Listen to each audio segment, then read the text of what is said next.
Educator Ujjwala पुंज और आज मैं अपनी लाइफ का शायद सबसे ज्यादा रिलेटेबल चैप्टर तुम लोगों को पढ़ाने जा रही हूँ क्योंकि ये चैप्टर गरीबी के बारे में है। तो बच्चों जोक्स अपार्ट, ठीक है, जोक्स अपार्ट एक्चुअली चैप्टर का नाम है पॉवर्टी एज अ चैलेंज और शायद मैं ये मजाक में जरूर चीज बोल सकती हूँ बट हम लोगों को शायद ये असल में रियलाइज भी नहीं होता है कि जो इंसान गरीबी की चुनौती से गुजरता है कैसे ही वो गुजरता है, कैसे ही वो उन सर्कमस्टांसेस में रहता है।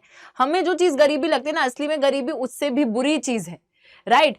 तो till the time you have not experienced it you can not say anything about it. वही वाली चीज है कि if you have experienced it तभी आपको पता होता है। और कितनी ज्यादा गरीबी हमको आसपास अपने देखने को मिलती है और इस चुनौती के साथ भारत देश तो जूझ ही रहा है बच्चों, पूरा वर्ल्ड जो है इस चुनौती के साथ जूझ रहा है।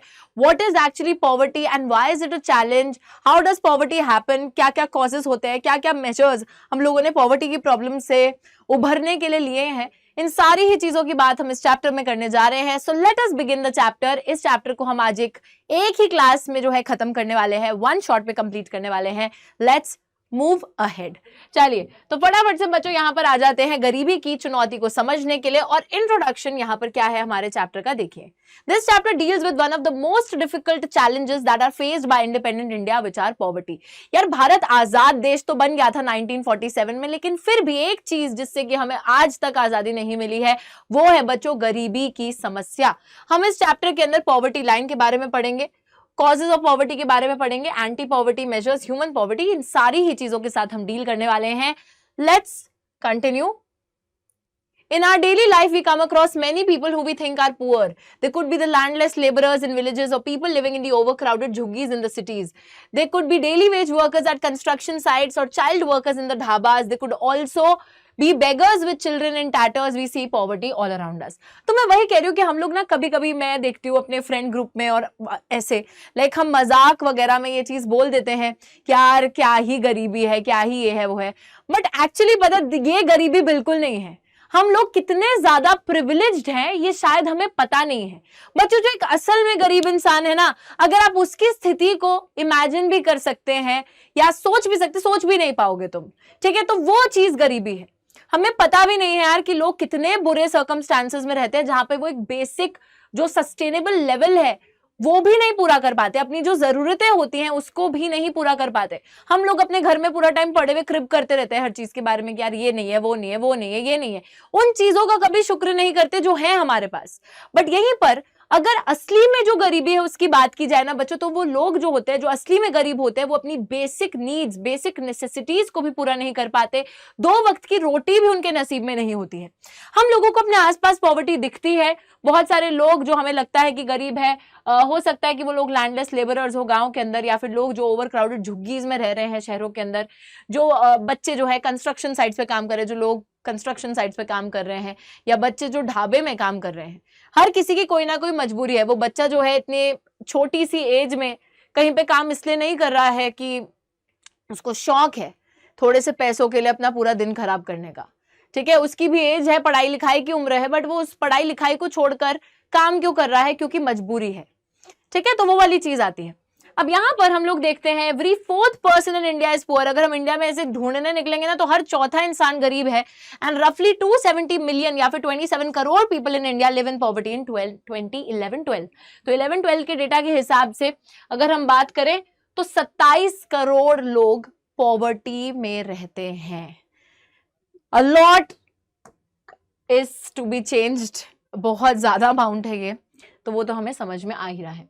अब जरा बच्चों यहाँ पर हम एक अर्बन केस ऑफ पॉवर्टी और एक रूरल केस ऑफ पॉवर्टी की कहानी को पढ़ने वाले हैं।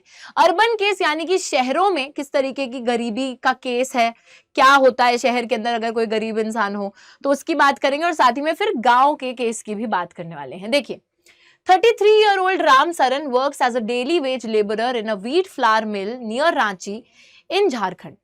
तो 33 साल के राम सरन है और वो एक डेली वेज लेबरर की तरह काम करते हैं एक व्हीट फ्लावर मिल में। तो बच्चों एक गेहूं का मिल है, वहां पर ये जो है डेली वेज लेबरर की तरह यानी कि रोज जो है काम पे जाते हैं और डेली की इनको जो है दिहाड़ी वो मिलती है, ठीक है? कहाँ पे काम करते हैं? रांची के पास जो कि झारखंड में, वहां पर ये काम करते हैं। He manages to earn around 1500 a month when he finds employment which is not very often। तो अगर यार वो डेली बेसिस पे काम पे जाते रहे तो वो महीने का 1500 कमा लेंगे, लेकिन क्या उनको डेली बेसिस पे काम मिलता है? तो आप सभी को पता है यार, डेली वेज लेबरर के काम काफी अनसर्टेन है, किसी दिन काम है, किसी दिन काम नहीं है। तो उनको जिस दिन काम मिलेगा उसी दिन का उन्हें पैसा भी मिलेगा, जिस दिन वो काम पे नहीं जाएंगे या काम नहीं मिलेगा उनको, उस दिन का पैसा भी उनको नहीं मिलेगा। तो वही बता रहे हैं कि विच इज नॉट ऑफन, उनको एम्प्लॉयमेंट डेली बेसिस पे मिलती ही नहीं है, ठीक है। So the money is also not enough to sustain his family of 6, उनका परिवार 6 लोगों का है और सबके गुजारे लायक पैसा वो नहीं कमाते। इनके 6 लोगों के परिवार में इनकी बीवी है, 4 बच्चे हैं जो कि 6 महीने से लेकर 12 साल तक के बीच में है। तो 6 महीने जो है इनका सबसे छोटा बच्चा है और 12 साल का इनका सबसे बड़ा बच्चा है। 4 बच्चों का परिवार है, बीवी भी है, खुद भी हैं, 6 लोग हैं और ये जितना पैसा कमा रहे हैं उससे इन सबका गुजारा नहीं हो पाता। तो he has to send money home to his old parents who live in a village near Ramgarh. इनको जो है थोड़ा पैसा अपने बूढ़े माँ बाप को भी भेजना पड़ता है जो कि रामगढ़ के पास एक गांव में रहते हैं। His father is a landless labourer, depends on Ram Saran and his brother who lives in Hazaribagh for sustenance. तो इनके जो फादर हैं वो एक लेबरर हैं, लैंडलेस लेबरर है, मतलब उनके पास कोई जमीन नहीं है अपनी, और वो जो है उनका भी गुजारा सिर्फ अपने बच्चों की वजह से हो पा रहा है, क्योंकि वो अपने गुजारे के लिए, अपनी बीवी और अपने गुजारे के लिए डिपेंडेंट है अपने बच्चों पर। तो उनके 2 बेटे हैं, राम सरन है और राम सरन के एक भाई हैं जो कि हजीराबाग में रहते हैं, और वो दोनों थोड़े थोड़े पैसे भिजवाते हैं अपने माँ बाप को, जिससे कि उनका गुजारा होता है। आगे देखिए, Ram Saran lives in a 1-room rented house in a crowded Basti in the outskirts of the city। तो शहर में नहीं रहते क्योंकि यार शहर में he cannot afford a house for himself। शहर के बाहर का जो एरिया होता है, ठीक है, वहां पर एक उन्होंने जो है क्राउडेड बस्ती है, बहुत ही क्राउडेड सा एक पूरा एरिया है जहाँ झोपड़ियां वगैरह होती हैं, like sort of a slum area. वहां पर वो एक रूम के रेंटेड हाउस में रहते हैं, एक कमरे में रहते हैं बेसिकली। एक टेम्पररी शैक है जो कि क्ले टाइल्स और ब्रिक्स से बना है, कोई पक्का घर भी नहीं है, टेम्पररी सा ऐसे शैक बना रखा है। His wife Santa Devi works as a part time maid in a few houses, manages to earn another 800। तो इनकी जो बीवी है वो भी काम कर रही है क्योंकि इनकी कमाई से तो गुजारा नहीं हो पाएगा, तो बीवी भी काम कर रही है, वो एक पार्ट टाइम मेड की तरह काम करती हैं और वो 800 रुपए तक कमा लेती हैं। They manage a meagre meal of dal and rice twice a day, but there is never enough for all of them. His elder son works as a helper in a tea shop to supplement the family income, earns another ₹300, while his 10-year-old daughter takes care of the younger siblings. None of the children go to school. They have only 2 pairs of hand-me-down clothes each, and new ones are bought only when the old clothes become unwearable. Shoes are a luxury. The younger kids are undernourished and they have no access to healthcare when they fall ill. तो यार यही बात है, ये है असली गरीबी। वो ये बता रहे हैं, आ जाओ, वो ये बता रहे हैं कि इनकी बीवी भी कमा रही हैं, ये भी कमा रहे हैं, बट फिर भी ये लोग जो हैं 2 वक्त की रोटी भी ढंग से अफोर्ड नहीं कर पाते। दाल चावल खाने की मतलब उनकी हैसियत है, दिन में 2 बार ही खा सकते हैं, बट कभी भी किसी का पूरा पेट नहीं भर पाता उस चीज से। इनका जो बड़ा बेटा है वो भी काम कर रहा है, ठीक है, ताकि फैमिली इनकम में थोड़ा और वो अपना भी हिस्सा दे सके। तो वो छोटा सा बच्चा है, देखो वो भी कमाई कर रहा है, एक टी शॉप, एक चाय की दुकान में काम करता है, 300 रुपए कमाता है। और उनकी जो 10 साल की बेटी है जो खुद अभी बच्ची है, वो अपने बाकी भाई बहनों का ख्याल भी रख रही है। कोई भी बच्चा स्कूल नहीं जा रहा है, ठीक है, क्योंकि पैसा ही नहीं है, क्या करें। एंड सबके पास सिर्फ 2 जोड़े हैं कपड़े के, और वो भी ऐसे कपड़े हैं जो किसी और के कपड़े थे जो इनको मिल गए, हैंड मी डाउन क्लॉथ्स है। और नए कपड़े तभी खरीदे जाएंगे जब पुराने कपड़े एक ऐसी स्थिति में आ जाएंगे कि अब और नहीं पहने जा सकते, फटा जाएंगे, तभी नया कपड़ा आ सकेगा, और कपड़े भी लग्जरी हैं। यंगर किड्स अंडर नरिश्ड है, जो छोटे बच्चे हैं वो अंडर नरिश्ड है, मतलब प्रॉपर नरिशमेंट उनको नहीं मिली है, ठीक है, तो काफी कमजोर हैं। एंड साथ ही में इन लोगों के पास कोई एक्सेस नहीं है to health care when they fall ill. तो इतनी गरीबी है कि आप जो है अपना इलाज करवा भी नहीं सकते, उस इलाज करवाने के भी पैसे नहीं है अगर आप बीमार पड़ जाओ तो भी। बहुत खराब स्थिति है, ठीक है, ये है बच्चों असली गरीबी। ऑल राइट, आगे देखिए, रूरल केस की भी बात करते हैं, ग्रामीण क्षेत्रों के अंदर कैसी गरीबी है उसका भी एक केस उठाकर देखते हैं। तो Lakha Singh belongs to a small village near Meerut in Uttar Pradesh. तो मेरठ जो कि उत्तर प्रदेश में है, वहां मेरठ के पास में एक छोटा सा गांव है जहां पे लखा सिंह रहते हैं।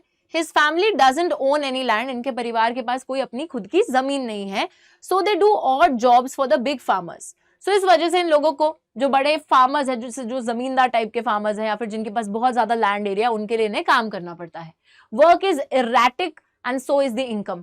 Work is erratic so is the income का ये मतलब है कि यार काफी अनसर्टेनिटी है, कभी काम मिलेगा कभी काम नहीं मिलेगा, और जिस दिन काम करोगे उसी दिन का पैसा मिलेगा, नहीं तो पैसा भी नहीं नसीब होने वाला है।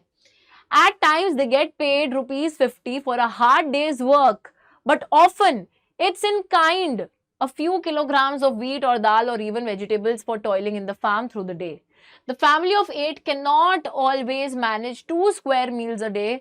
Lakha lives in a kacha hut on the outskirts of the village. The women of the family spend the day chopping fodder, collecting firewood in the fields. तो यार अगर एक इंसान इनकी फैमिली का जाके एक बहुत मेहनत से पूरा दिन काम भी कर रहा है दूसरे के फील्ड में जाकर, तो भी उसको 50 रुपए मिल रहे हैं। 50 रुपए बच्चों, तुम ना चिप्स खरीद लेते हो इतने के तो, right? So think about how privileged you are. और आज रात को इस चैप्टर को पढ़ने के बाद ना भगवान से प्रे कर कर सोना और थैंक्स बोलना, डेली बेसिस पे थैंक्स बोला करो कि we are really privileged. Like think about the things that you have, not what you do not have. Alright, तो देखिए हम यहाँ पे देख रहे हैं कभी कभी तो देखो पैसा मिलता है, लेकिन कभी कभी उनको जो है सामान मिल जाता है काम का, पैसा भी नहीं मिलता। जैसे कभी काम करा तो कुछ गेहूं मिल गया या दाल मिल गई या सब्जी मिल गई कि चलो यार आज ये ले जाओ, काइंड में पे कर देते हैं। साथ ही में हम देखते हैं कि 8 लोगों का इनका परिवार है और ये लोग 2 वक्त की रोटी भी अफोर्ड नहीं कर पाते दिन की। लखा जो है कच्चा हट में रहते हैं। कच्चा हट जो आपको पता ही होगा, मिट्टी वगैरह से जो बनाया जाता है, स्ट्रॉ एंड मड, उससे जो बनाया जाता है कच्चा हट, और वो भी outskirts of the village, village का जो बाहरी इलाका है वहां पर। साथ ही में जो घर की महिलाएं हैं वो पूरा दिन जो है फॉडर चॉप करती रहती हैं, जैसे भेड़ बकरियों को खिलाने के लिए जो चारा होता है उसको चॉप करती रहती हैं, लकड़ी कलेक्ट करके आती हैं। His father is a TB patient. His father, a TB patient, passed away 2 years ago due to the lack of medication. तो इनके पिता थे जिनको टीबी की बीमारी हो गई थी और उनकी मृत्यु हो जाती है क्योंकि उनको ढंग का जो है मेडिकेशन नहीं मिलता है। साथ ही में his mother now suffers from the same disease and life is slowly ebbing away. उनकी माँ जो है सेम टीबी की बीमारी से ही ग्रसित है और थोड़े समय में मतलब उनकी भी मृत्यु ही हो जाएगी क्योंकि उनको भी हेल्थ केयर नहीं मिल रहा है, and she is on that verge of dying. Although the village has a primary school, Lakha never went there. गांव के अंदर एक प्राइमरी स्कूल है लेकिन लखा कभी भी पढ़ने नहीं गए। He had to start earning when he was 10 years old. New clothes happen once in a few years. Even the soap and oil are a luxury for the family. तो लखा कभी स्कूल नहीं गए क्योंकि उनके ऊपर भी घर की एक जिम्मेदारी जो है वो आ गई थी। जब वो सिर्फ 10 साल के थे उनको कमाना पड़ रहा था क्योंकि उनके घर की इनकम को उन्हें सप्लीमेंट करना था। तो बचपन से ही वही चाइल्ड लेबर वो बन गए थे और कमाई कर रहे थे। जो नए कपड़े हैं ये भी एक लग्जरी है इन लोगों के लिए, कई सालों में कभी 1-2 जो है मिलते हैं। साथ ही में साबुन और तेल जैसी जो बहुत ही बेसिक सी चीजें होती है वो भी इस परिवार के लिए लग्जरी है। सो यहाँ पर आप लोगों को आई होप समझ में आ रही होगी बात कि स्थिति कितनी ज्यादा खराब है और असल में गरीबी क्या है। अब बच्चों बात आती है poverty as seen by social scientist, यानी कि जो लोग सोशल साइंस पढ़ते हैं, सोशल साइंस के ज्ञानी जो लोग हैं वो लोग पॉवर्टी को कैसे समझते हैं। तो indicators used relate to the levels of income and consumption. बच्चों सोशल साइंटिस्ट हमेशा जब भी पॉवर्टी को स्टडी करते हैं तो वो 2 चीजों पे ध्यान देते हैं। एक तो व्यक्ति कितना कमा रहा है, उसकी इनकम क्या है, और कंजम्पशन लेवल क्या है कि व्हाट आर दे कंज्यूमिंग, ठीक है, in terms of the clothes, in terms of the basic necessities of life, ठीक है। तो कंजम्पशन किस हिसाब से है, रोटी कपड़ा मकान जो भी है उस हिसाब से what is there consumption level. इन 2 चीजों को ध्यान में रखते हुए ही पॉवर्टी को देखा जाता है। Now poverty is looked through other social indicators also like illiteracy level, lack of the general resistance due to malnutrition, और भी चीजें जिसके थ्रू आप पॉवर्टी को देख सकते हो। The first thing is the illiteracy level। यार देखो ज्यादा से ज्यादा जो लोग अनपढ़ होंगे there is a possibility that those people are poor as well। अभी अभी आपने जो 2 एग्जाम्पल्स देखे वहां पे क्या हो रहा था, लोग पढ़ लिख नहीं पा रहे, उनको एक अर्ली एज में काम वो कर रहे हैं और क्योंकि वो कुछ पढ़ लिख ही नहीं पा रहे हैं तो वो कभी भी उस लेवल पे पहुंच ही नहीं पाएंगे। वो हमेशा जो अपनी लाइफ में एक मीगर इनकम, एक बहुत ही कम कमाई करते रहेंगे और एक वो ऐसी कमाई होगी जिससे उनका गुजारा भी नहीं हो पाएगा, ठीक है। तो इट्स लाइक दैट। तो illiteracy level, general resistance due to malnutrition, तो यार उनको प्रॉपर न्यूट्रिशन नहीं मिलेगा, प्रॉपर नरिशमेंट नहीं मिलेगा, एक अच्छी डाइट नहीं मिलेगी, कमजोर रहेंगे। कमजोर रहोगे तो बीमारियां ज्यादा लगेंगी और बीमारियां ज्यादा लगेंगी तो ढंग से तुम काम भी नहीं कर पाओगे और तुम्हारी तबीयत पूरे टाइम अगर खराब रहेगी तो क्या होगा, ठीक है। तो एक जनरल रेजिस्टेंस है कि आप काम भी करोगे तो आप ढंग से अपने पूरे पोटेंशियल को यूज करके काम नहीं कर सकते हैं, बीमार पड़ेंगे तो आप इलाज नहीं करवा पा रहे हैं, तो वो भी एक स्थिति खराब है। साथ ही में lack of access to health care, लोग जो हैं अगर हेल्थ केयर की जो बेसिक सर्विसेज होती है वहां तक भी नहीं पहुंच पा रहे हैं, तो भी एक बहुत बड़ी दिक्कत है। ठीक है, उससे भी ज्यादा स्कोप है पॉवर्टी में होने का। लैक ऑफ जॉब अपॉर्चुनिटीज, अच्छी जो है नौकरियों के अवसर नहीं है तो इंसान अनएम्प्लॉयड रहेगा और उस केस में भी the person is likely to remain poor. साथ ही में lack of access to safe drinking water, sanitation etcetera, जो है साफ सुथरा पीने का पानी मौजूद नहीं है, साफ सुथरी जो हम बोलते हैं सैनिटेशन कि अगर हम बात कर ले, cleanliness and all of those things, उन चीजों का एक्सेस नहीं है, तो जाहिर सी बात है a person is likely to remain poor. तो इन सब चीजों को देखा जाता है whenever the social scientist look at poverty, कि अगर ये चीजें हैं तो that means a person is likely to be poor. Analysis of poverty based on social exclusion and vulnerability is also becoming very common. बच्चों, दो और चीजें हैं जिसको देखा जाता है पॉवर्टी को एनालाइज करने के लिए। सबसे पहले यहाँ पे चीज है सोशल एक्सक्लूजन। सोशल एक्सक्लूजन और vulnerability, we are gonna be talking about two things. अब what is social exclusion? Social exclusion का मतलब है कि सामाजिक रूप से आपको बाहर निकाल दिया गया है, एक्सक्लूड कर दिया गया है। ठीक है, देखिए क्या मतलब है इस चीज का।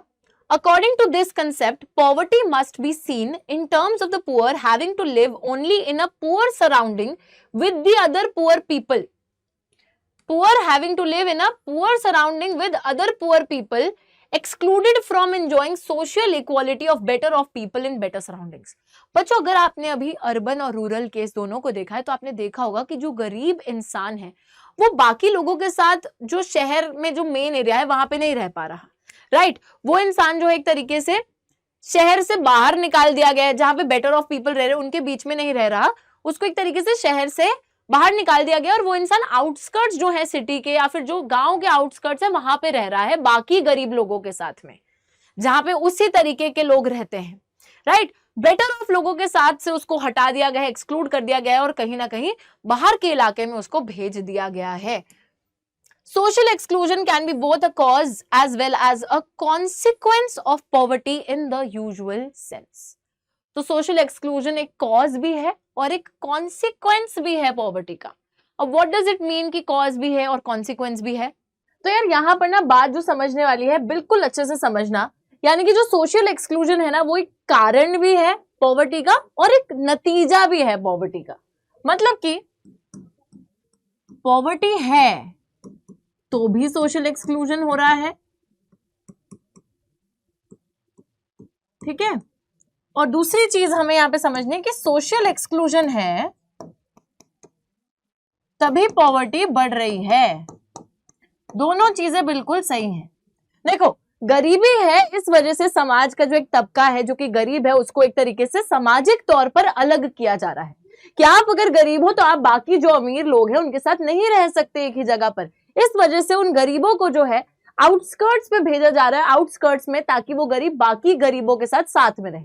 आपने देखा होगा कोई भी एक वेल डेवलप्ड शहर होता है, सिटी होती है, जो भी होता है, वहां पर सारे जो हैं अमीर, मिडिल क्लास, सारे लोग, अमीरों के एक अलग कॉलोनीज होती है, मिडिल क्लास लोगों की एक अलग कॉलोनीज होती है, बट कहीं पर भी बीच में से झोपड़ियां नहीं दिखेंगी आप लोगों को, है ना, या बस्ती नहीं दिखेगी आप लोगों को। वो सारा जो स्लम एरिया होता है, जो झोपड़पट्टी वाला एरिया होता है, वो हमेशा इन शहरों के आउटस्कर्ट, जो बाहरी इलाका होता है, वहां पर होता है।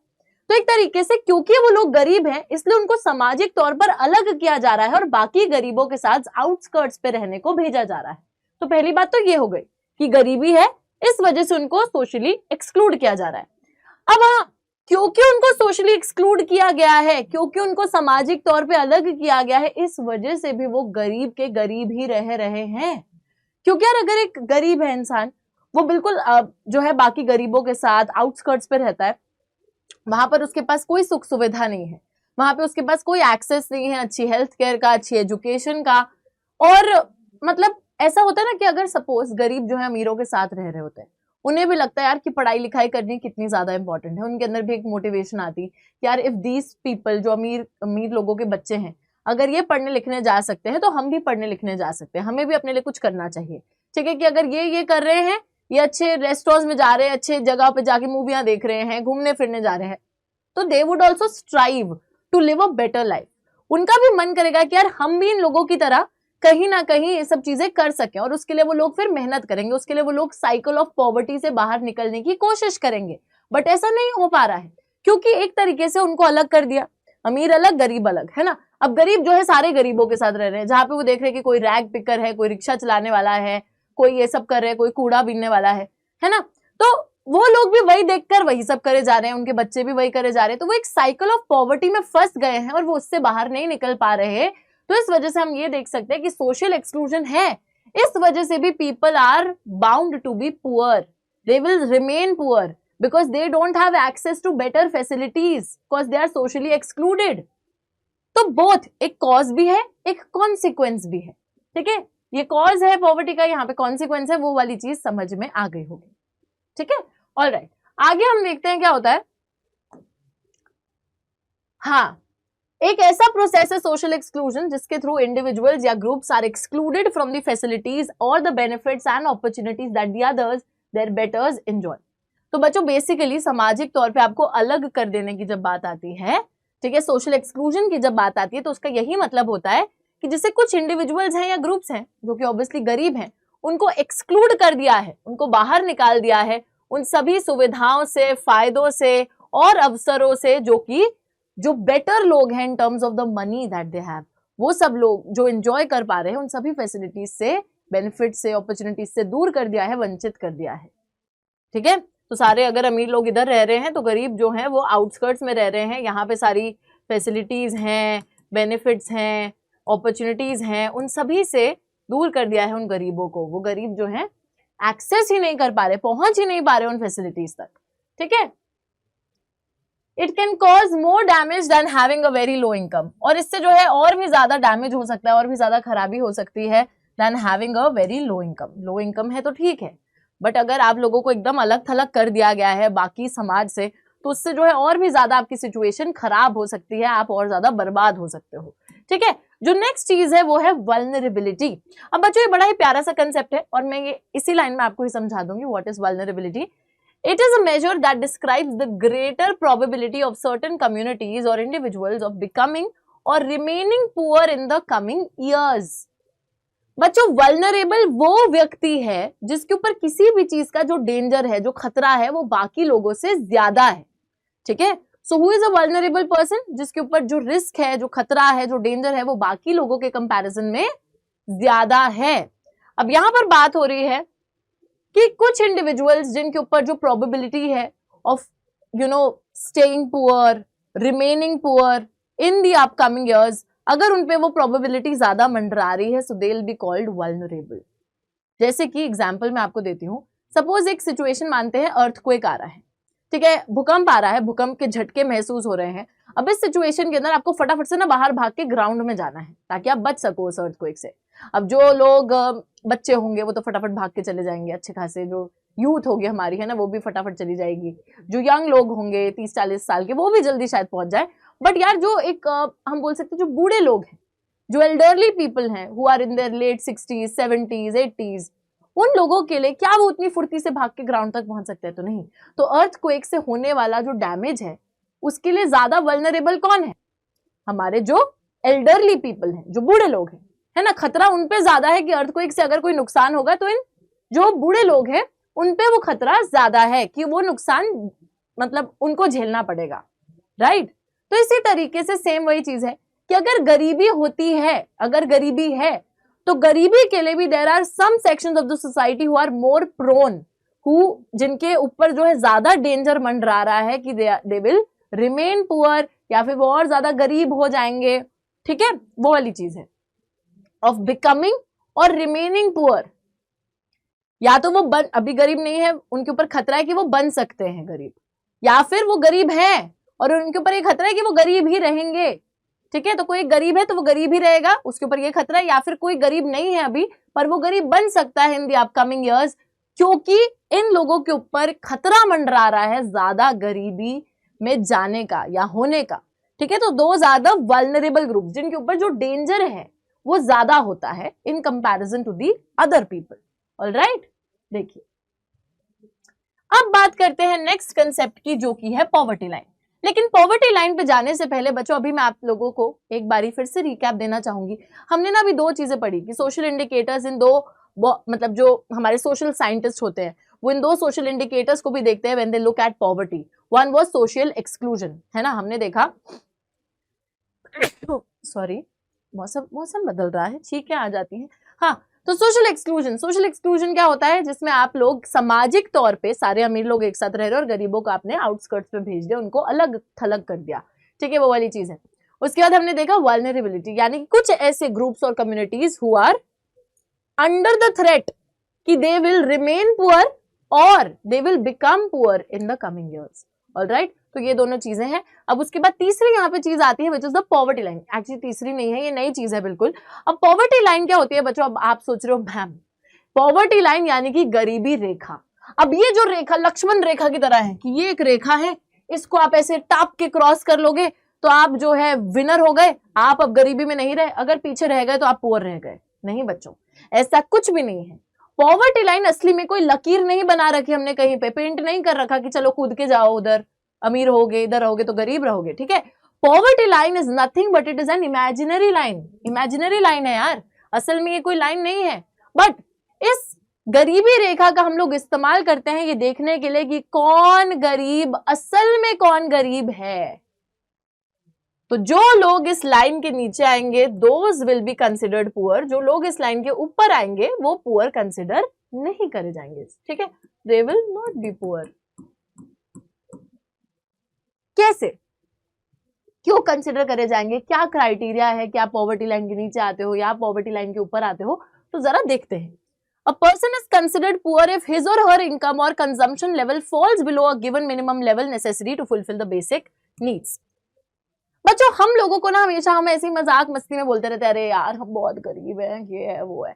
बट यार क्या आपको असली में पता है कि असल में एक गरीब इंसान कौन है, जो अपनी बेसिक जरूरतें रोटी कपड़ा मकान उसको भी पूरा नहीं कर पा रहा, उतना भी नहीं कमा पा रहा कि उसे 2 वक्त की रोटी मिल सके, है ना, उसे जो है बेसिक अपने नेसेसिटी पूरा करने लायक कपड़े मिल सके या फिर उसके पास घर हो, ठीक है, सर पे छत हो, वो वाली चीज है। बेसिक नेसेसिटीज जिस इंसान के पास नहीं है ना वो पुअर असली में कंसिडर करा जाता है। जो एक मिनिमम लेवल ऑफ सबसिस्टेंस यानी कि जीवन यापन के एक मिनिमम लेवल को भी जो व्यक्ति अचीव नहीं कर पा रहा वो असल में गरीब कहलाया जाता है, ठीक है। तो देखिए या तो 2 चीजों पे पॉवर्टी लाइन मेजर करी जाती है। एक क्राइटेरिया है इनकम, यानी कि आप जितना कमा रहे हो उस बेसिस पे कि क्या आप जितना कमा रहे हो क्या वो आपके गुजारे के लिए काफी है या नहीं है, उस बेसिस पर। और दूसरा क्राइटेरिया है कंजम्पशन, यानी कि आप जो खा रहे हो, कंज्यूम कर रहे हो बेसिक नेसेसिटीज, बेसिक चीजों को, तो खाने के बेसिस पे, कैलोरी कंजम्पशन के बेसिस पे कि क्या आपके लिए वो कैलोरी रिक्वायरमेंट एडिक्वेट है या फिर क्या आप अपना बेसिक कैलोरी रिक्वायरमेंट भी पूरा नहीं कर पा रहे हो, ठीक है। So income and consumption 2 basis के ऊपर हमारी पॉवर्टी लाइन को मेजर किया जाता है। चलिए देखते हैं। Accepted average calorie requirement in India is 2400 calories per person per day in rural areas and 2100 calories per person per day in urban areas. Calorie requirement in rural areas to be higher than the urban areas. बच्चों सबसे पहले यहाँ पर consumption level की बात करते हैं, calorie requirement की बात करते हैं। क्या जो भी खाना खा रहे हैं उसमें से आपको कितनी कैलोरीज मिल रही हैं। अब एक ग्रामीण क्षेत्र यानी कि देखिए रूरल एरिया में रहने वाले इंसान के लिए कंसिडर करा जाता है कि अगर आप मिनिमम 2400 कैलोरीज कंज्यूम कर रहे हैं एक दिन में तो आप गरीब नहीं हैं, मतलब आप अपना बेसिक कैलोरी रिक्वायरमेंट पूरा कर रहे हो। वहीं पे अर्बन एरिया का क्राइटेरिया क्या है, अर्बन एरिया में बोला जाता है कि अगर आप 2100 कैलोरीज प्रतिदिन कंज्यूम कर रहे हैं तब आप मिनिमम लेवल अपना पूरा कर रहे हो और फिर you are not considered poor. पर अगर कोई व्यक्ति बच्चों दिन की 1500, 1800, 2000 कैलोरी अर्बन एरिया में कंज्यूम कर रहा है तो वो डेफिनेटली पॉवर्टी लाइन के नीचे आएगा क्योंकि वो अपना बेसिक कैलोरी रिक्वायरमेंट पूरा नहीं कर पा रहा है। और वहीं पे रूरल एरिया के अंदर अगर कोई व्यक्ति दिन में 2400 से कम कैलोरीज को कंज्यूम कर रहा है तो वो पॉवर्टी लाइन के नीचे आएगा, ठीक है। तो this is the poverty line का एस्टिमेट। अगर इसके ऊपर कंज्यूम तो पॉवर्टी लाइन के ऊपर, अगर इसके नीचे कंज्यूम तो पॉवर्टी लाइन के नीचे। अब यहां पर एक सवाल उठता है कि मैम अर्बन एरिया में 2100 कैलोरीज बता दिया और रूरल एरिया में ज्यादा कैलोरी क्यों भाई, रूरल एरिया के अंदर लोगों को ज्यादा क्यों खाना है, हाँ ये वाली बात आएगी। ऐसा इसलिए है बच्चों क्योंकि रूरल एरियाज, ग्रामीण क्षेत्रों के अंदर जो लोग काम करते हैं वो काफी फिजिकल लेबर वाला काम होता है, उसमें काफी मेहनत लगती है, उसमें काफी दम लगता है, बहुत जान लगती है। जैसे किसान है वो हल चला रहा है पूरे दिन, है ना, तो वो काम काफी एक मैनुअल लेबर, फिजिकल लेबर वाला काम है और उसमें काफी जो है आपकी एनर्जी जाती है, जिस वजह से रूरल एरियाज के अंदर कैलोरी रिक्वायरमेंट को ज्यादा रखा गया है। वहीं पे अर्बन एरियाज के अंदर मैक्सिमम लोग ऑफिस में बैठे हैं अपना पूरा दिन, ज्यादा फिजिकल एक्टिविटी नहीं है, ज्यादा फिजिकल लेबर नहीं है, इस वजह से अर्बन एरिया के कैलोरी रिक्वायरमेंट को कम रखा गया है in comparison to the rural areas. ठीक है, अब ये बात सभी को समझ में आई है। तो यहाँ पे सिंपल सी चीज है यार, ये पॉवर्टी लाइन है। अगर कोई व्यक्ति रूरल एरिया का है और वो 2100 से मतलब 2400 से ऊपर कंज्यूम कर रहा है तो वो अबव पॉवर्टी लाइन आ जाएगा, अगर नहीं कर रहा तो बिलो पॉवर्टी लाइन आ जाएगा। अर्बन एरिया के इंसान जो है वो अगर 2100 से ज्यादा कंज्यूम कर रहा है तो वो ऊपर और नीचे। ठीक है, तो 2400 और 2100 याद रखना। ऑलराइट, फिर बात आती है पैसे की। For the year 2011 and 12, the poverty line for a person was fixed at 816 per month for the rural areas and ₹1000 for the urban areas. अब यहाँ पे पैसे की बात हो रही है कि कोई इंसान, देखो यार सिंपल सी चीज है, ऐसे ही पैसे नहीं रख दिए, पहले देखा गया, एस्टिमेट किया गया कि अपनी बेसिक जो मिनिमम नीड्स होती है इंसान की, वो कितने पैसे उसके लिए कमाने पड़ते हैं कि वो बेसिक नीड्स पूरी हो सके। ठीक है, तो वो सारा सामग्री जो चाहिए बेसिक नीड्स को पूरा करने के लिए उसको लिया गया, उसकी वैल्यू को लिया गया, फिर देखा गया कि कितने पैसे में इसको अचीव किया जा सकता है, फिर उस हिसाब से जो है ये पैसे बताए गए हैं। रूरल एरिया के अंदर अगर एक इंसान 816 रुपए से ज्यादा कमा रहा है पर मंथ तो वो पॉवर्टी लाइन के ऊपर माना गया, और अगर अर्बन एरिया में वो इंसान 1000 रुपए के ऊपर कमा रहा है पर मंथ तो वो पॉवर्टी लाइन के ऊपर माना गया। हम लोगों को लगेगा अरे 1000 रुपए तो एक ही बारी में मार्केट में जाके उड़ा देते हैं। तो बच्चों there is definitely a major flaw in the estimation. ये वैसे भी 11-12 का डेटा है तो बढ़ गए होंगे थोड़े पैसे, लेकिन वही बात है कि फिर भी मतलब आप कैसे ये बोल सकते हो कि एक व्यक्ति 1000 रुपए महीना कमाकर अपनी बेसिक रिक्वायरमेंट्स पूरा कर रहा है। तो पॉवर्टी लाइन का कंसेप्ट थोड़ा फ्लॉड है, ऑब्वियसली है। 1000 रुपए में नहीं माना जा सकता कि कोई इंसान अपनी सारी बेसिक रिक्वायरमेंट्स को पूरा कर रहा है, नो। ठीक है, वो वाली चीज है। So the poverty line is estimated periodically, हर 5 साल में ऐसे कोशिश की जाती है कि उसको जो है, क्योंकि बच्चों महंगाई बढ़ती रहती है मार्केट में, है ना, लोगों की जरूरतें जो है उस हिसाब से चेंज होती रहती है। सो उस इन्फ्लेशन लेवल के चलते जो है हर 5 साल में पॉवर्टी लाइन को एस्टिमेट करा जाता है। कैसे एस्टिमेट करा जाता है? सैंपल सर्वेस को कंडक्ट कराकर। तो सर्वेस कंडक्ट कराए जाते हैं और ये सर्वे कंडक्ट कराने की जिम्मेदारी है हमारी NSSO यानी कि नेशनल सैंपल सर्वे ऑर्गेनाइजेशन की। ऑलराइट, अब यहाँ पर एक और चीज है कि मैम पैसे के मामले में फिर अर्बन एरिया को ज्यादा पैसा दे दिया। यार क्योंकि अर्बन एरिया में महंगाई ज्यादा है, वहां पे आपको ज्यादा पैसे खर्चने पड़ेंगे अपनी बेसिक नीड्स को पूरा करने के लिए। रूरल एरिया में महंगाई कम है इसलिए वहां पे एस्टिमेट जो है पैसे का वो कम रखा गया है। तो अभी वही सिंपल सी बात है, अगर एक व्यक्ति 1000 रुपए महीने का कमा रहा है तो वो पॉवर्टी लाइन, या उससे ज्यादा कमा रहा है तो वो पॉवर्टी लाइन के ऊपर आ गया, अगर उससे कम कमा रहा है तो पॉवर्टी लाइन के नीचे आ गया। और रूरल एरिया में वही चीज है 816 रुपए की। ठीक है, सेम वही बात है। ऑलराइट, तो ये है पॉवर्टी लाइन का कंसेप्ट, बहुत ही ज्यादा सिंपल। ये आपको याद करना पड़ेगा कि रूरल अर्बन एरिया में कैलोरी रिक्वायरमेंट कितनी चाहिए और अर्बन और रूरल एरिया के अंदर पैसा कितना चाहिए। अगर आपको पॉवर्टी लाइन को कैसे एस्टिमेट करा जाता है, पॉवर्टी लाइन के अगर ऊपर आना है या नीचे आना है, कैसे पता चलेगा, तो वो सारा एस्टिमेट आपको याद करना ही पड़ेगा। वर्ल्ड बैंक भी बच्चों पॉवर्टी मेजर करता है और उसके लिए वो एक यूनिफॉर्म स्टैंडर्ड फॉलो करता है, सबके लिए बराबर। The international poverty line is set at $2.15 per person. This means that anyone living on less than $2.15 a day is in extreme poverty. अब बच्चों वर्ल्ड बैंक ये नहीं देख रहा कि इंडिया में कौन रहता है, अमेरिका में, चाइना में कौन रहता है, कौन गरीब है। उस वर्ल्ड बैंक के हिसाब से एक ही यूनिफॉर्म क्राइटेरिया है। अगर आप प्रतिदिन $2.15 से कम कमा रहे हो तो आप गरीब हो, अगर 2.15 से ज्यादा कमा रहे हो तो आप पॉवर्टी लाइन के ऊपर हो। ठीक है, तो ये वर्ल्ड बैंक का यूनिफॉर्म क्राइटेरिया है पॉवर्टी को मेजर करने का। आगे देखिए, अब बात आती है वल्नरेबल ग्रुप्स की। मैंने आपको पहले ही बताया था कि वल्नरेबिलिटी क्या होती है। ऐसे सेक्शंस ऑफ द सोसाइटी जिनके ऊपर जो डेंजर है पॉवर्टी में रहने का या पॉवर्टी में आने का वो ज्यादा है बाकी लोगों के कंपैरिजन में। और बच्चों वल्नरेबल ग्रुप्स भी वही लोग हैं जिनके ऊपर वो खतरा जो है पॉवर्टी में आने का या पॉवर्टी में रहने का वो ज्यादा है। कैसे ज्यादा है अभी पता चलेगा। देखिए, proportion of people below poverty line is not the same for all the social groups and economic categories in India. यार दो टाइप की चीजें हैं यहाँ पे, social groups and economic categories. तो कुछ इकोनॉमिक ग्रुप्स हैं, कुछ सोशल ग्रुप्स हैं, और हम ये देखते हैं कि ऐसा नहीं है कि सामाजिक तौर पे हर सामाजिक समूह जो है, हर सामाजिक ग्रुप जो है, उसमें इक्वल प्रोपोर्शन ऑफ लोग ही पॉवर्टी लाइन के नीचे हैं।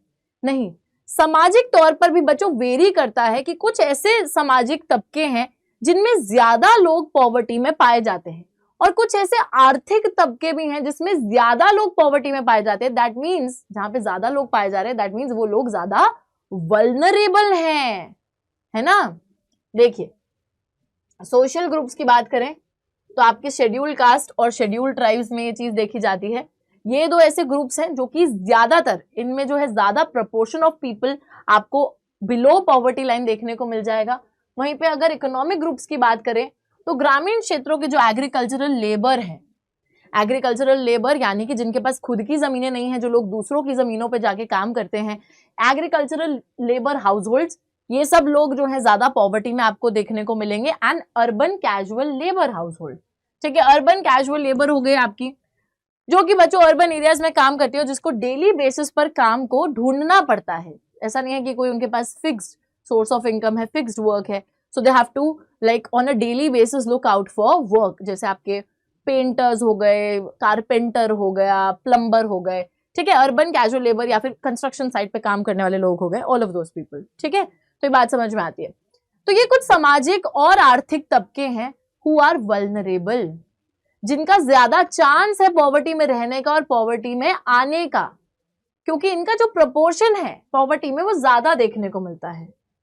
Plus there is also a double disadvantage. Double disadvantage यानी कि दोनों साइड से जो इंसान बेचारा फंस रहा है। यानी कि बच्चों, अगर सपोज एक व्यक्ति शेड्यूल ट्राइब को भी बिलोंग करता है और सपोज वो व्यक्ति एक एग्रीकल्चरल लेबरर भी है, तो उसके ऊपर एक डबल डिसएडवांटेज है।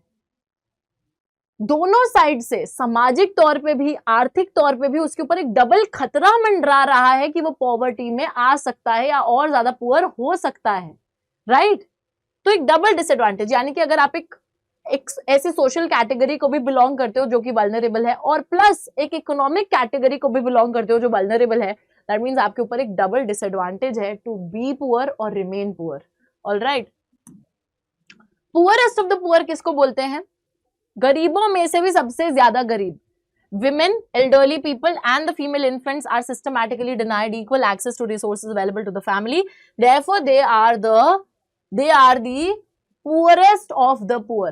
महिलाएं, जो बूढ़े लोग हैं वो, और साथ ही में बच्चियां जो गर्ल चाइल्ड हैं, स्पेशली द गर्ल इन्फेंट्स, 1 साल से कम जो छोटी लड़कियां हैं या फिर जो यंग लड़कियां हैं, बच्चों उनको पुअरेस्ट ऑफ द पुअर माना जाता है, क्योंकि फैमिली जो एक होती है, अब एक गरीब घर है, ठीक है, उस गरीबों में भी रिसोर्सेज जो है, जो घर के मतलब जो आदमी होगा उसके पास रिसोर्सेज होंगे थोड़े बहुत जो भी हैं, ठीक है। प्लस उस घर के अंदर जो है हो सकता है कि अगर 3 बच्चे हों तो बेटे को पढ़ाई करने के लिए भेज दिया जाए, बाकी जो 2 बेटियां हैं उनको घर पे रखा जाए।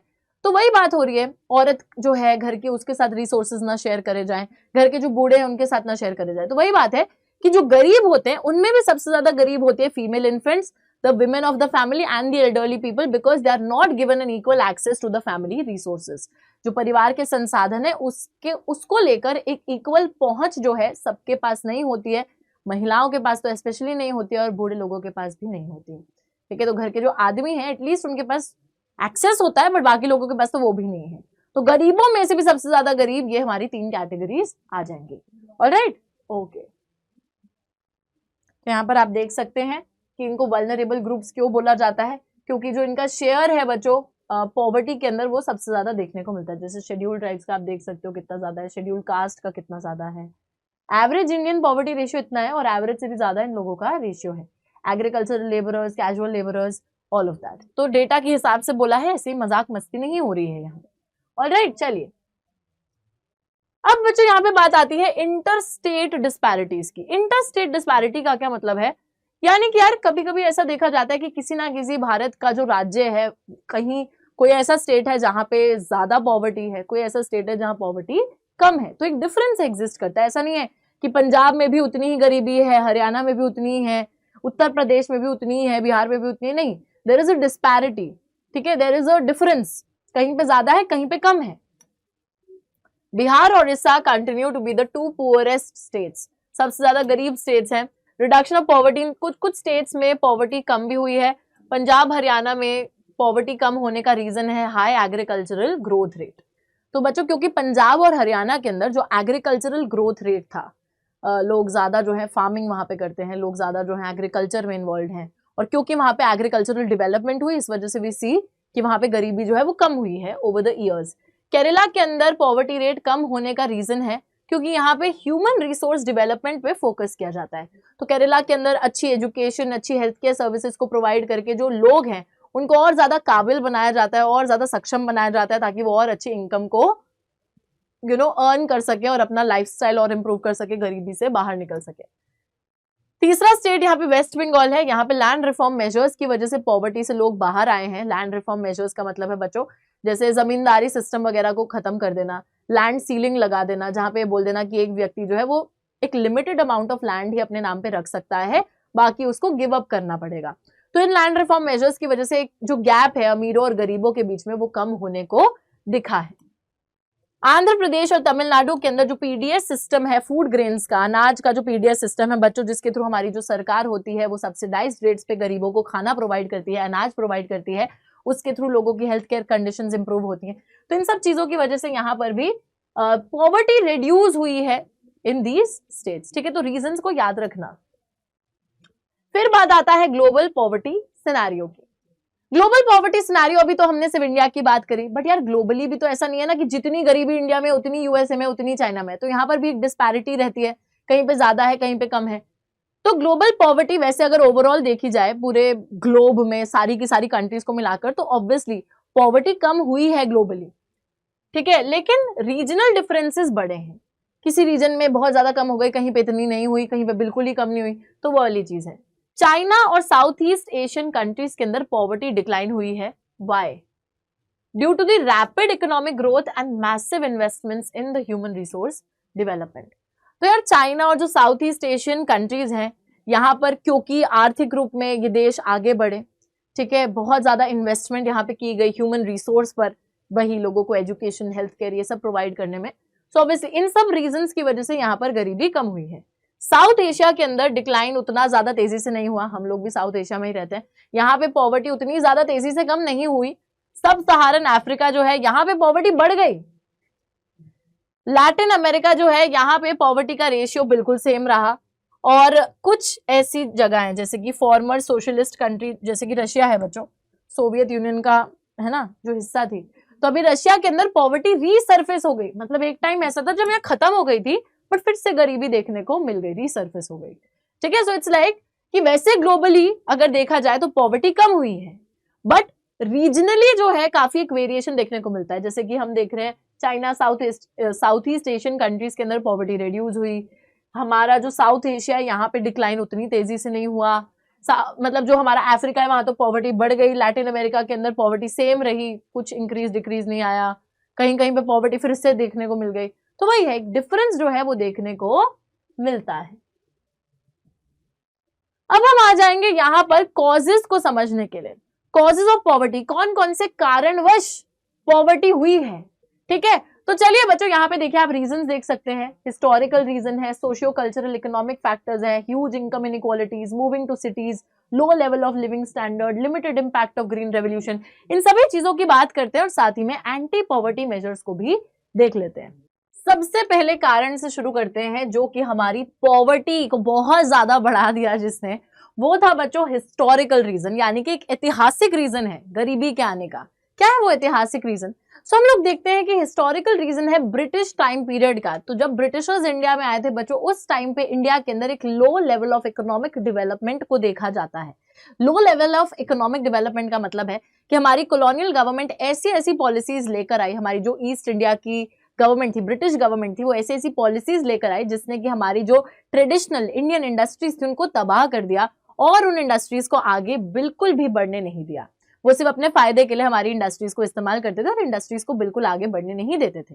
ठीक है बच्चों, तो ये जो लो ग्रोथ रेट है ये परसिस्ट करता है, जिसकी वजह से हम लोग देखते हैं कि हमारी पॉपुलेशन बहुत ज्यादा बढ़ रही थी, ग्रोथ रेट हमारी इकोनॉमी का बहुत ही कम था। और इसकी वजह से क्या हुआ, इसकी वजह से पर कैपिटा इनकम काफी कम थी और हम लोग इकोनॉमिक ग्रोथ प्रमोट तो कर रहे थे लेकिन पॉपुलेशन कंट्रोल नहीं हो पा रहा था और इस वजह से जो है गरीबी काफी ज्यादा देखने को मिलती है।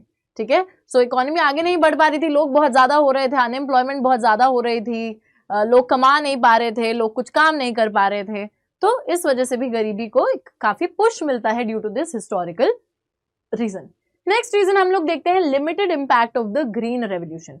अब बच्चों ग्रीन रेवोल्यूशन आई थी, ग्रीन रेवोल्यूशन ने प्रॉमिस करा था कि HYV सीड्स, फर्टिलाइजर, पेस्टिसाइड, इन सब चीजों को इस्तेमाल करो और आपके जो क्रॉप्स होंगे वो ज्यादा ग्रेन्स को प्रोड्यूस करेंगे पहले के कंपैरिजन में। बट हो क्या रहा था यहाँ पर, हम लोग देखते हैं कि इनके जो इफेक्ट थे, ग्रीन रेवोल्यूशन का जो इम्पैक्ट था वो काफी एक लिमिटेड एरिया तक रहा था, बहुत कम एरिया तक रहा था।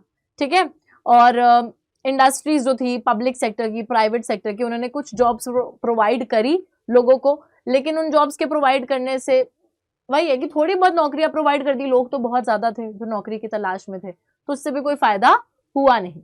तो बच्चों इस वजह से बहुत सारे लोग, पैसा तो कमाना ही था तो कुछ कैजुअल लेबर की तरह काम करने लग गए, जैसे रिक्शा चलाने लग गए, उसी के साथ सब्जी फल वगैरह ये सब बेचने लग गए, कंस्ट्रक्शन साइट्स पे काम करने लग गए, घर पे जो डोमेस्टिक वर्कर्स हैं उनकी तरह काम करने लग गए। और इन सब लोगों के जो कैजुअल लेबर होते हैं उनकी काफी इरेगुलर इनकम होती है और ये भी नहीं पता होता कि कितने दिन आपको काम मिलेगा, तो ज्यादा काम मिल नहीं रहा था, पैसा ज्यादा मिल नहीं रहा था, इस वजह से ये लोग जो है स्लम एरिया में रहने लगे, एक low level, low standard of living में जीने लगे एंड काफी ज्यादा गरीबी उससे भी बढ़ जाती है। एक और है रीजन यहाँ पे ह्यूज इनकम इनइक्वालिटीज का। ठीक है, अच्छा तो यहाँ पे मैंने आपको ये भी समझा दिया, moving to the cities and a low level of living standard. तो बहुत से लोग जो ग्रामीण क्षेत्रों से जो है शहरों में आए थे, शहरों में आने के बाद उनको जो है नौकरियां मिल नहीं रही थी क्योंकि नौकरी लेने वाले लोग बहुत ज्यादा थे।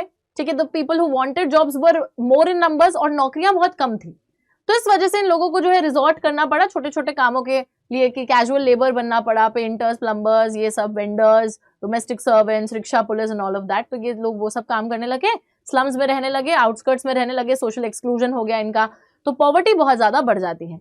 एक और फीचर यहाँ पे आता है huge income inequalities. Income inequalities का क्या मतलब होता है कि पैसा कमाने के मामले में काफी असमानता है, कुछ लोग बहुत पैसा कमा रहे हैं, कुछ लोग बिल्कुल पैसा नहीं कमा पा रहे हैं। ठीक है बच्चों, तो ये क्यों है, a major reason for this is the unequal distribution of resources. कुछ लोगों के पास संसाधन ज्यादा है, कुछ लोगों के पास संसाधन बहुत कम है। बहुत सी पॉलिसीज आने के बाद भी हम लोग देखते हैं कि स्टिल ये जो एक ह्यूज इनकम इनइक्वालिटीज है ये परसिस्ट करती हैं सोसाइटी में, एक बहुत बड़ी डिस्पैरिटी जो है वो रहती है अमीरों के बीच में और गरीबों के बीच में।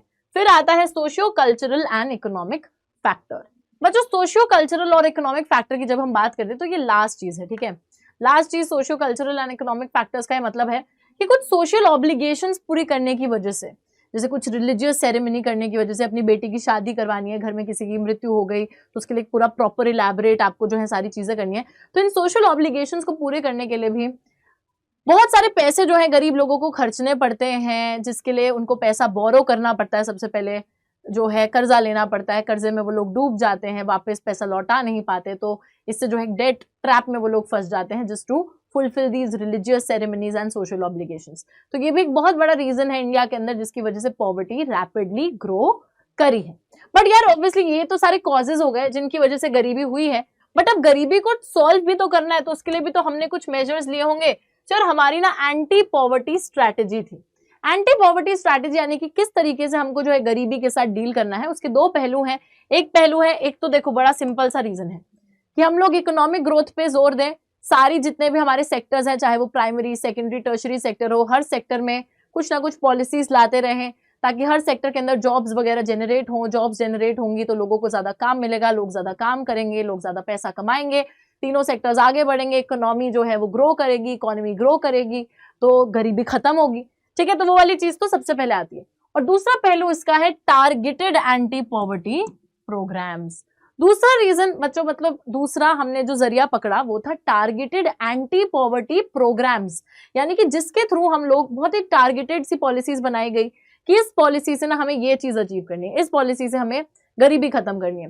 तो उस हिसाब से बहुत सारे टारगेटेड प्रोग्राम्स बनाए जिससे कि पॉवर्टी को खत्म करने की कोशिश की जा रही थी। देखिए जैसे कि ये सारे यहाँ पे प्रोग्राम्स लिखे हैं, टारगेटेड एंटी पॉवर्टी मेजर्स हैं 1 2 3 4 5, पांचों के बारे में बात करते हैं। सबसे पहले आता है बच्चों मनरेगा, यानी कि Mahatma Gandhi national rural employment guarantee act of 2005, जो कि मेरे हिसाब से सबसे ज्यादा इंपॉर्टेंट है।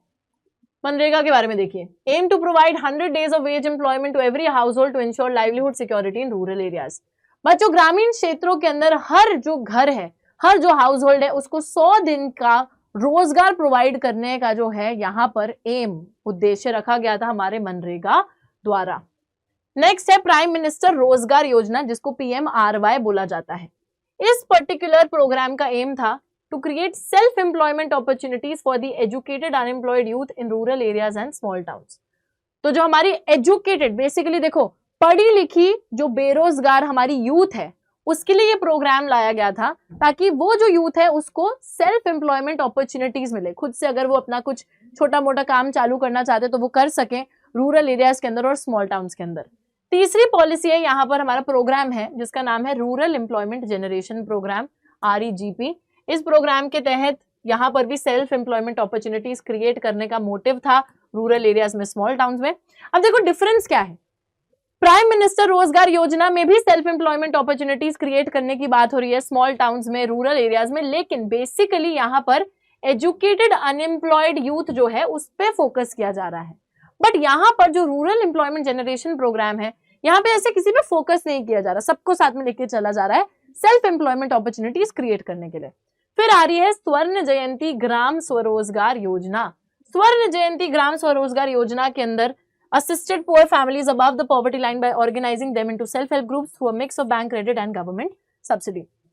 बच्चों ये जो स्वर्ण जयंती ग्राम स्वरोजगार योजना है, यहाँ पे पुअर फैमिलीज जो है, गरीब घराने जो है, उनको मदद की जा रही है कि उनको पॉवर्टी लाइन के ऊपर लाया जा सके। कैसे लाया जाएगा? By organising them in self help groups. तो उनको सेल्फ हेल्प ग्रुप्स में ऑर्गेनाइज करो। सेल्फ हेल्प ग्रुप क्या होता है समझिए। सेल्फ हेल्प ग्रुप होता है जैसे गरीब जगहें हैं, ठीक है, ग्रामीण क्षेत्र हैं, वहां पे आस पड़ोस के जो लोग रहते हैं तो उनका एक सेल्फ हेल्प ग्रुप बनता है। वो सारे लोग साथ में आते हैं, उनके पास थोड़ा बहुत जो भी पैसा होता है वो उसको सेव करते हैं। पैसे को सेव करने के बाद, कलेक्ट करने के बाद, उसी पैसे से वो ग्रुप जो है, जिसको भी ग्रुप मेंबर जिसको भी जरूरत होती है उसको एक बहुत कम ब्याज पे लोन मिल जाता है उसी कलेक्टेड मनी से, ठीक है। तो ये बहुत अच्छी चीज है जहाँ पे ज्यादा इंटरेस्ट रेट चार्ज नहीं करा जाता और जिसको चुकता करना भी आसान है। साथ ही में बैंक से क्रेडिट मिल सके, बैंक से लोन मिल सके, और गवर्नमेंट सब्सिडीज, गवर्नमेंट जो है सस्ते दाम पे चीजें प्रोवाइड कर सके लोगों को। तो उसकी कोशिश की जा रही है इन गरीब घरानों को पॉवर्टी लाइन से ऊपर लाने के लिए। और लास्ट यहाँ पे चीज है प्रधानमंत्री ग्रामोदय योजना। प्रधानमंत्री ग्रामोदय योजना PMGY में क्रेडिट सेंट्रल असिस्टेंस, यानी कि जो हमारी केंद्रीय सरकार है वो यहाँ पे असिस्टेंस दे रही है टू स्टेट्स, राज्यों को जो है मदद कर रही है for basic services such as primary health, education, rural shelter, drinking water and rural electrification.